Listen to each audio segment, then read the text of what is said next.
Bored ka na ba sa bahay gaya ko? Ano-anong activities ang ginagawa niyong banding ng mga Junakis nyo?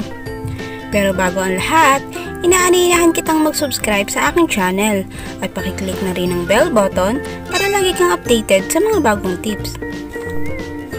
Cooling effect ba kamo pero di afford ang aircon? Ito ang sagot dyan. Basta may pinaglumaang cooler sa bahay nyo, yelong dilipro sa rep, ay pak! Instant cooler na yan!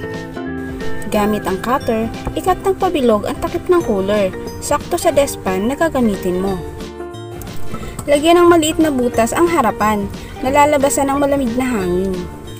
Kung wala kayong yelo, no need na bumili pa, kumuha na lang kayo sa nangangapal ng yelo sa freezer nyo. Ilagay ito sa loob ng cooler, mas marami, mas malamig. Super fun with bubbles using dishwashing liquid. Not recommended po ha, kasi iba-iba naman ang type of skin ng mga kids. Sa baby ko, hindi naman siya maselan. DIY shower, 35 pesos lang, pero enjoy talaga sila.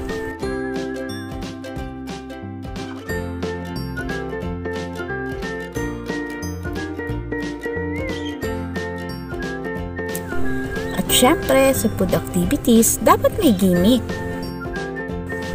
Lumpiang kalabasa with malunggay. Masarap na, healthy pa, at swak sa budget. Huwag nating hayaan ang mga bata na mapili sa pagkain. Lagyan din natin minsan ng twist para happy. Mini pizza para sa makukulit na bata. Ingredients: tasty bread, ketchup, hotdog, tidbits, at cheese. Kung wala kayong oven, pwede naman sa kawali sa mahinang apoy para lang mag-melt ang cheese. At easy tuna pie ingredients: tasty bread, mayo, century tuna, i-drain ang sabaw, chopped onion, breadcrumbs, at 1 piece egg. I-mix well lang ang palaman. I-flat ang tinapay using rolling pin o bote. Ipalaman at i-fold.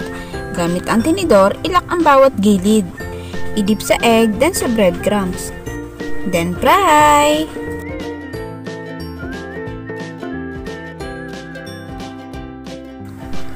At sa panghimagas, patok ang ice candy.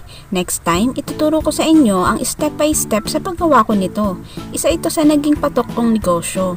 Flavors: avocado, melon, mango graham, cookies and cream, at buko pandan. Paparaan tips: recycling. Old baby cup ng panganay ko, 2. Twinning face mask.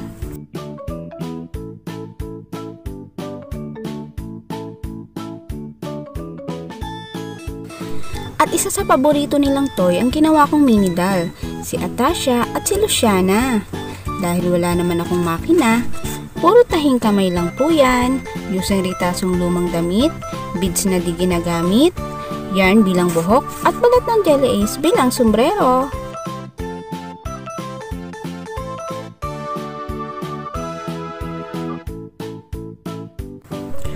Huwag magpakabagot, ilabas sa pagiging creative. Maraming bagay sa bahay natin ang di pa natutuklasan.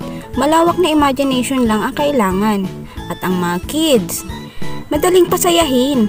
Hindi naman natin kailangan makipagsapalaran sa labas. Basta may banding at mabigyan sila ng pansin, kahit nasa loob lang ng bahay, mag-i-enjoy sila.